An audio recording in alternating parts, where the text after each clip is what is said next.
Terima kasih Anda masih bersama kami di iNews Siang. Pemirsa, polisi menangkap sepasang suami istri yang menganiaya balita perempuan berusia 3 tahun hingga tewas. Kedua pelaku ternyata pengasuhnya sendiri yang dititipi oleh orang tua korban. Polisi menangkap sepasang suami istri yang menganiaya anak asuhnya hingga tewas di Sidoarjo, Jawa Timur. Pasangan suami istri ini bernama Bambang Sutijono 48 tahun dan Sriati Indayani 43 tahun, warga Surabaya yang tinggal di indekos kawasan Masangan Kulon, Sukodono, Sidoarjo. Awalnya kedua pelaku ingin menambah penghasilan dengan membuka jasa penitipan anak. Dari hasil pemeriksaan polisi, pasangan suami istri yang sering berpindah tempat kos ini nekat menganiaya anak asuhnya karena selain kesal tidak dibayar secara utuh oleh orang tua korban. Kedua pelaku pun tidak bisa menghubungi orang tua korban. Karena nenek sembarangan, pipis sembarangan, kalau makan itu sambil tiduran, nggak mau tidur. Terus saya pukul kepalanya.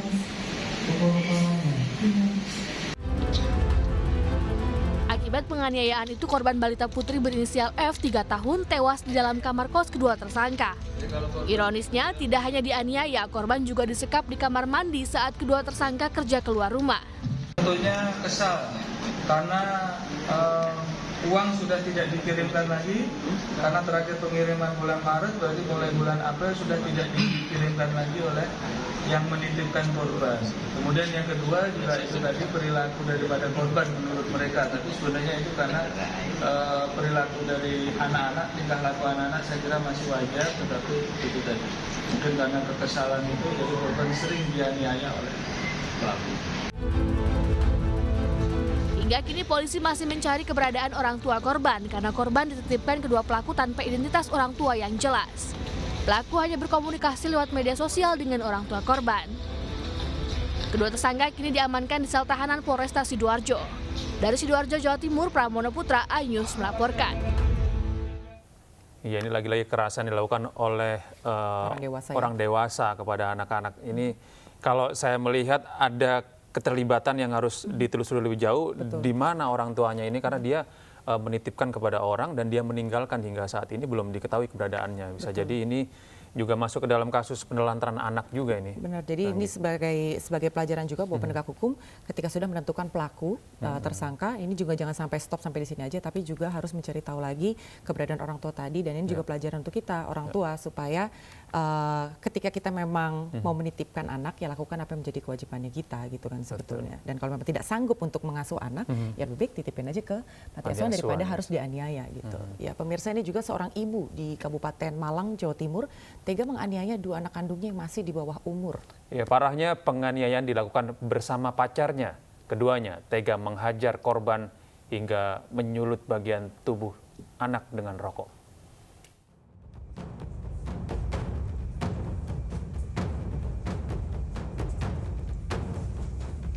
Rani Wahyuni 35 tahun dan pacarnya Roni Bagus Kurniawan 45 tahun ditangkap Satreskrim Polres Malang. Keduanya ditangkap usai dilaporkan mantan suaminya lantaran menganiaya dua anak kandungnya yang masih di bawah umur, yakni ASA 14 tahun dan AER 4 tahun. Usai bercerai dengan suaminya, RW dan kedua anaknya tinggal bersama pacarnya dalam satu kontrakan di wilayah Singosari, Kabupaten Malang. Sehari-hari kedua korban disuruh RW dan pacarnya untuk berjualan secara keliling. Jika hasil penjualan tidak sesuai target, kedua korban dianiaya pelaku. Penganiayaan terjadi sejak September 2022 dan baru diketahui ayah kandung korban setelah ketiganya bertemu. Dari hasil visum, kedua korban mengalami luka sulutan rokok di bagian tangan dan kaki hingga leher. Hasil visum yaitu untuk korban Asa mengalami luka bekas sundutan rokok di bagian telapak tangan kanan dan kiri, telapak kaki kanan dan kiri, di leher maupun di punggung luka pukulan. Lalu untuk saudara AER, hasil visumnya adalah mengalami luka bekas sundutan rokok dan korek api di bagian mulut, telapak tangan kanan dan kiri, dan leher di bagian belakang. Kedua pelaku dijerat dengan pasal 44 ayat 1 dan 2 UU nomor 23 tahun 2004 tentang penghapusan KDRT dalam lingkup rumah serta dijerat dengan Undang-Undang Perlindungan Anak dengan ancaman hukuman 10 tahun penjara. Dari Malang, Jawa Timur, Saif Hajarani, iNews melaporkan. Ini kalau tadi di Surabaya kepada pengasuh, ini orang tuanya sendiri yang jadi pelaku dari kekerasan ini. Nah, rupanya kekerasan kepada anak ini bisa dibilang seperti fenomena gunung es ya. Iya. Banyak terjadi tapi belum terungkap dan banyak yang tidak dilaporkan. Betul. Makanya butuh juga kepedulian dari lingkungan sekitar jika melihat ada kekerasan yang dilakukan kepada anak-anak, itu bisa dilaporkan aja supaya ada efek jerah kepada Betul, orang tua. ada efek jerah dan pihak institusi pendidikan juga mulai mengajarkan anak untuk berani speak up ketika merasakan ada sesuatu yang nggak beres gitu. Pemirsa, ini seorang ayah kali ini di Kota Batam, Kepulauan Riau, tega memperkosa 2 anak tiri berusia 14 dan 16 tahun. Mirisnya pelaku menjalankan aksi bejatnya selama 7 tahun hingga 1 korban hamil.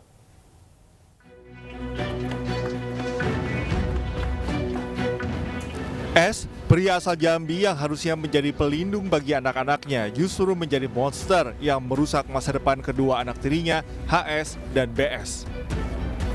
Kedua kakak beradik yang masih tercatat sebagai pelajar SMP dan SMK diperkosa S yang tidak lain merupakan ayah tiri korban.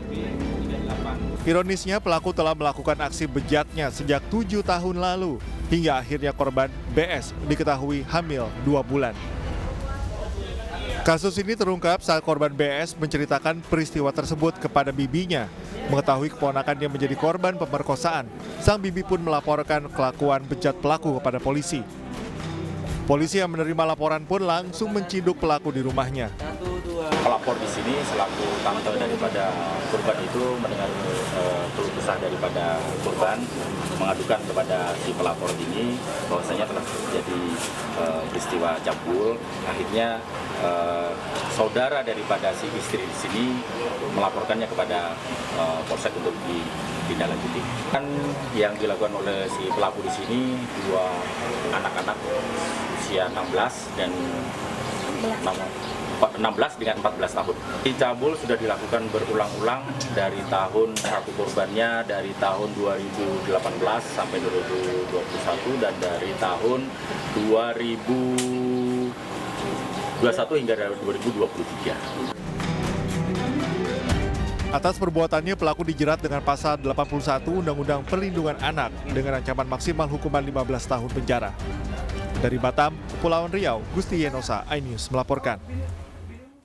Kita beralih ke informasi lain, pemirsa. Pengadilan Negeri Agama Kota Padang, Sumatera Barat mencatat terjadinya lonjakan angka perceraian pasca Lebaran Idul Fitri 2023. Ya, penyebab perceraian beragam, namun paling banyak adalah munculnya orang ketiga setelah hadir di acara reuni sekolah.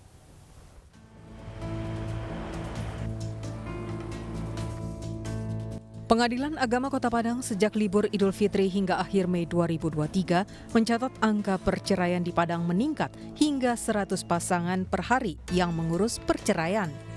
Sebelum Lebaran, hanya di angka 60 pasangan dalam sehari.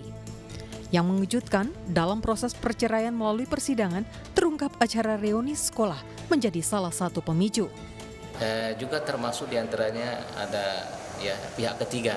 Pihak ketiga ini mungkin karena ada ini pengaruh HP, pengaruh SMS atau WA, dan terakhir juga ada di antaranya pertemuan-pertemuan yang direunikan, tapi itu kan bukan sebagai alasan inti, cuman mereka curhat, nyambung, kemudian kontak-kontakan, ya itulah gangguan pihak ketiga tadi.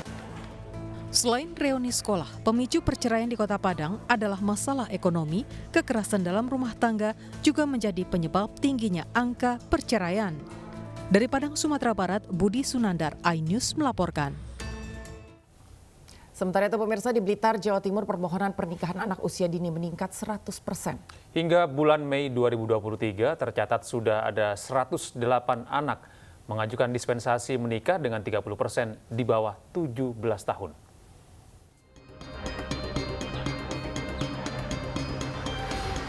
Sebanyak 108 anak di bawah umur mulai Januari hingga Mei di Kabupaten Blitar mengajukan permohonan nikah dini. Jumlah ini meningkat dibandingkan tahun lalu yang hanya 68 anak mengajukan permohonan nikah. Kepala Dinas Pemberdayaan Perempuan, Perlindungan Anak, Pengendalian Penduduk, dan Keluarga Berencana Kabupaten Blitar, Hakam Indoro mengatakan, minimnya lapangan pekerjaan dan riwayat pendidikan yang rendah jadi faktor utama pernikahan dini. Jadi kalau presentasi di yang di bawah 17 tahun itu sampai yang kemarin pemohon ada yang meminta ke kita itu rata-rata usianya ada yang di usia 13 tahun sampai dengan 16 tahun dan itu kurang lebih 30%. Dari 108 permohonan, sebanyak 37 anak diberikan rekomendasi ditolak saat asesmen oleh Dinas Perlindungan Anak. Namun yang memutuskan mereka dapat menikah atau tidak ada di Pengadilan Agama Blitar. Dari Blitar, Jawa Timur, Robi Ridwan, iNews melaporkan. Perusakan kantor sekretariat Dewan Pimpinan Daerah Kabupaten Musirawas, Sumatera Selatan telah dilaporkan ke pihak kepolisian. Belum diketahui motif perusakan, namun pihak DPD Partai Perindo Musirawas berharap Polres Musirawas segera menindaklanjuti kasus perusakan tersebut.